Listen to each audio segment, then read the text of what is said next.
pemerintah Kabupaten Kutai Kartanegara. Sedianya memang ada Pak Bupati, tetapi tampaknya beliau berhalangan hadir dan kita beri kesempatan ini yang mewakili beliau ada Kepala Bapeda Kutai Kartanegara, Pak Wiono yang akan memberikan paparan. Dan tadi Pak, mungkin yang kedua yang juga ingin kita singgung, apakah rencana pemindahan ibu kota negara ini juga akan berdampak memberikan secercah harapan kembali atau justru dengan adanya pandemi belakangan ini membuat rencana pemindahan IKN juga berdampak sehingga harapan-harapan yang sebelumnya sempat kita pengen dapatkan juga bisa berubah. Mungkin Pak Wiono juga bisa memberikan gambaran itu kaitan dengan hal tersebut. Kami persilahkan Pak Wiono. Baik, terima kasih Mas Wiji atas kesempatannya. Mohon izin suaranya kedengaran. Jelas Pak Wiono, jelas bagi kami. Mudah-mudahan juga di pemirsa dan peserta lainnya juga jelas ini. Silakan Pak. Siap, terima kasih. Bismillahirrahmanirrahim. Assalamualaikum warahmatullahi wabarakatuh. Selamat pagi untuk kita semua. Pertama-tama kami menyampaikan permohonan maaf pada Kaltimpos, kemudian juga para narasumber, Bapak Bupati tidak dapat hadir karena ada kegiatan yang tidak bisa ditinggalkan, kemudian menugaskan kepada kami untuk menyampaikan beberapa hal terkait dengan kondisi ekonomi di Kabupaten Kutai Kartanegara. Yang selanjutnya kami juga mengucapkan selamat ulang tahun yang ke-37 ke Kaltimpos. 33 Pak. Mohon maaf, 33 Kaltimpos, semoga terus tetap jaya. Dan yang kami hormati Bapak Ibu, para narasumber hadirin sekalian berbahagia. Mohon izin kami share sebentar Pak bahan yang kami sampaikan. Ya, lanjut. Ini sekilas tentang tren perkembangan COVID-19. Lanjut. Nah, ini tadi disampaikan Pak Wali juga di Balikpapan juga mengalami peningkatan, dan di Kabupaten Kutai Kartanegara ini relatif juga masih terus meningkat. Ya, lanjut saja. Nah, kemudian ini sebaran COVID-19 di beberapa kecamatan di Kabupaten Kutai Kartanegara. Ya, lanjut. Lanjut. Nah, ini proyeksi pertumbuhan ekonomi Kabupaten Kutai Kartanegara dampak pandemi COVID. Tadi kalau Pak Wali Kota Balikpapan menyampaikan bahwa di Balikpapan itu relatif masih positif. Nah, untuk di Kukar ini jadi persoalan karena memang pertumbuhan ekonomi ini terjadi penurunan. Di 2019 kemarin relatif ada peningkatan yang sebelumnya juga terjadi minus, baik Kalimantan Timur dan Kutai Kartanegara itu juga relatif cukup tajam. Kemudian di 2019 semester 2 ini relatif ada kenaikan, yaitu sebesar 3,77. Namun demikian di semester 1 2020 itu mengikuti perkembangan yang ada, ini sepertinya bisa sampai minus ke 985. Dan proyeksinya di semester 2 2020 ini bisa mencapai 4,69. Jadi di Kabupaten Kutai Kartanegara bahwa laju pertumbuhan ekonominya ini cukup minus. Ya, lanjut. Nah, kemudian tadi juga disampaikan oleh Pak Wali bahwa posisi struktur APBD Kabupaten Kutai Kartanegara khususnya juga sangat dipengaruhi oleh DBH. DBH. Jadi ini yang utama dari sektor pertambangan dan penggalian. Kalau kita lihat bahwa secara umum pertumbuhan pertambangan itu membaik di 2019 sehingga pendapatan DBH 2020 kemarin ini juga relatif cukup tinggi. Hanya saja pada saat perubahan ini juga terjadi koreksi yang cukup tajam sehingga di 2021 yang kemarin kita tahun 2020 ini 5,8, sekarang ini hanya 3,6 yang akan kita ajukan di 2021. Yang ini juga berdampak terhadap kue ekonomi bagi Kabupaten Kutai Kartanegara yang juga akan berdampak terhadap pertumbuhan ekonomi di Kabupaten Kutai Kartanegara. Ya, lanjut.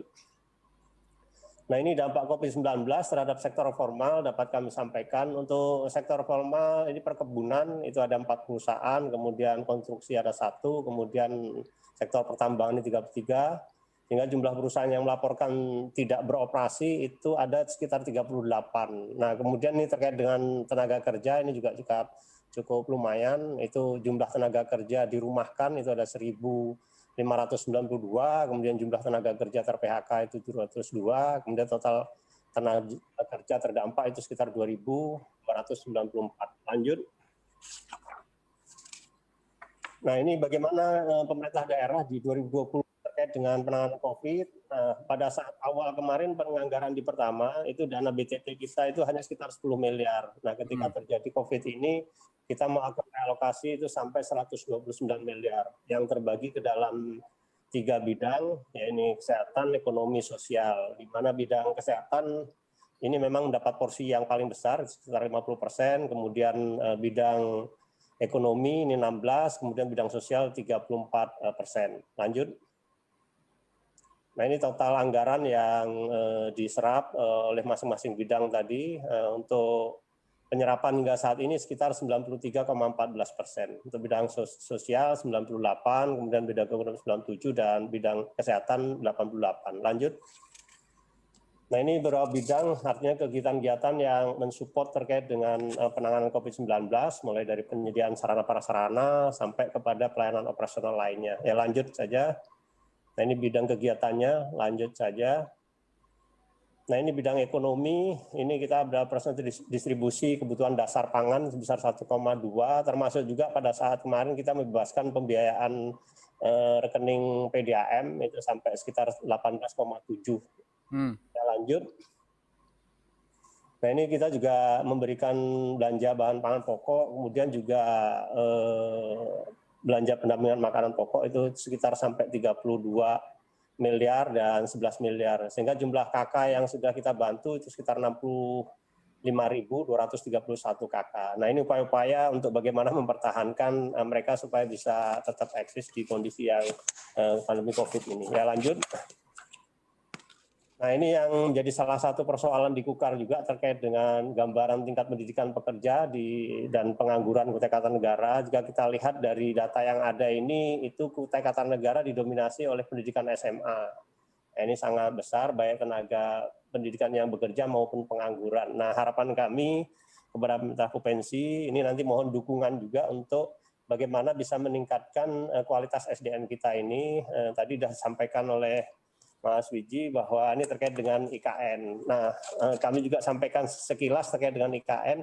Untuk secara fisik memang mungkin banyak hal yang dirasionalisasi oleh pemerintah pusat karena memang tergerus kepada penyelesaian bagaimana menangani COVID. Namun demikian kami mengikuti perkembangannya bahwa ini masih tetap jalan, Mas Wiji. Alhamdulillah ada beberapa kita tetap diundang juga untuk beberapa kegiatan yang itu kelanjutan terkait dengan hal ini, khususnya berkenaan dengan kesiapan termasuk juga tata ruang. Kita kemarin juga diundang kembali untuk kemudian kesiapan tata ruang di IKN ini. Kami lihat dari kegiatan-kegiatan kajian dan sebagainya, secara kesiapan ini kayaknya relatif masih tetap jalan, sehingga kita optimis mudah-mudahan ini tetap terus berlanjut, karena ini tentunya akan berdampak terhadap percepatan pembangunan di Kaltim dan Kutai Kartanegara khususnya. Ya, lanjut. Ini juga gambaran kualitas mencari kerja kita. Nah, ini sebagian besar memang juga SMA. Nah, ini kami mohon bantu ke pemerintah provinsi karena terkait dengan balai latihan kerja ini juga berada di kewenangan provinsi dan pemerintah pusat. Harapan kami nanti di Kukar ini juga ada pembangunan balai latihan kerja yang agar SDM kita ini bisa kita tingkatkan kualitasnya, karena kita sadari bersama bahwa persaingan ke depan ketika kemudian ada SDM dari daerah-daerah lain, tentunya ini kualifikasinya relatif itu sudah cukup tinggi. Ya, lanjut. Nah, kemudian lapangan kerja potensial tadi juga sampaikan oleh BPS bahwa posisi di pertanian dan kehutanan, perburuan dan perikanan ini masih didominasi. Jadi distribusi tenaga kerja itu di sektor pertanian, pertambangan dan perdagangan jasa, perhotelan. Nah, kondisi ini menunjukkan bahwa potensi Kukar tidak terlepas dari dua sektor potensial, yakni pertanian dan pariwisata. Jika kita lihat di datanya sini, ini pertanian 32%, kemudian pertambangan 13%, kemudian perdagangan ini 22,58%, jasa 17,76%, lainnya itu 9,2%, dan industri itu 4,73%. Nah, di industri ini relatif kita memang masih sangat terbatas. Nah, oleh karena itu harapan kami juga ke depan memang kita harus melakukan transformasi ekonomi. Nah, harapan kita mohon bantu nanti dari pemerintah pusat maupun pemerintah provinsi bagaimana mendorong investasi itu yang kepada posisi yang padat pada tenaga kerja, sehingga kemudian ini terkait dengan hilirisasi potensi yang ada di Kaltim maupun di Kabupaten Kota Kartanegara. Ya, lanjut. Kemudian ini UMKM, dapat kami sampaikan juga bahwa jumlah UMKM di mikro berdasarkan jenis usaha itu kuliner 2.383, kemudian fashion 1.074, pendidikan 7, otomotif 228, agrobisnis, teknologi, dan bidang lainnya. Nah, ini beberapa jenis usaha UMKM yang ada di Kabupaten Kota Kartanegara. Terus lanjut. Nah, ini kebijakan usaha kecil menengah di masa pandemi COVID. Nah, kita kemarin melakukan verifikasi terhadap penyampaian UKM terdampak. Ini kerjasama dengan Kemensos dan Perindak Kaltim. Ini ada pembagian 77.000 masker ke seluruh kecamatan, kemudian juga fasilitasi BLT, kemudian juga fasilitasi bantuan pelaku usaha mikro, pelatihan digitalisasi, seminar online, dan fasilitasi rapat tahunan koperasi secara online. Nah, ini beberapa kebijakan kecil menengah di masa pandemi Kabupaten Kota Kartanegara. Kemudian selanjutnya, ini sedikit terkait dengan rekomendasi akselerasi pembangunan Kota Kartanegara.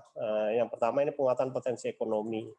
Nah, Kota Kartanegara saat ini bergantung pada sektor primer, yakni pertambangan dan pertanian, sehingga struktur ekonomi Kota Kartanegara secara umum bersandar pada kekuatan sumber daya alam, baik terbarukan maupun non terbarukan. Sehingga sektor terbarukan menjadi pilihan yang harus kita kembangkan secara masif, sinergi dan berkesinambungan. Oleh karena itu, yang perlu dilakukan tentunya memperkuat pertanian berbasis kawasan dan komoditas unggulan. Oleh karena ini, itu juga kami mohon dukungan nanti dari pemerintah provinsi maupun pemerintah pusat berkaitan dengan penguatan kawasan pertanian ini, bahwa Kukar ini menjadi salah satu lumbung pangan. Nah, harapan kita mekanisasi di bidang pertanian ini mendapat support juga dari pemerintah provinsi maupun pusat, khususnya juga terkait dengan peningkatan panennya. Nah, saat ini kan kita masih 1 sampai 1,5 IP-nya. Nah, harapan kita ke depan ini bisa 2 sampai 2,5.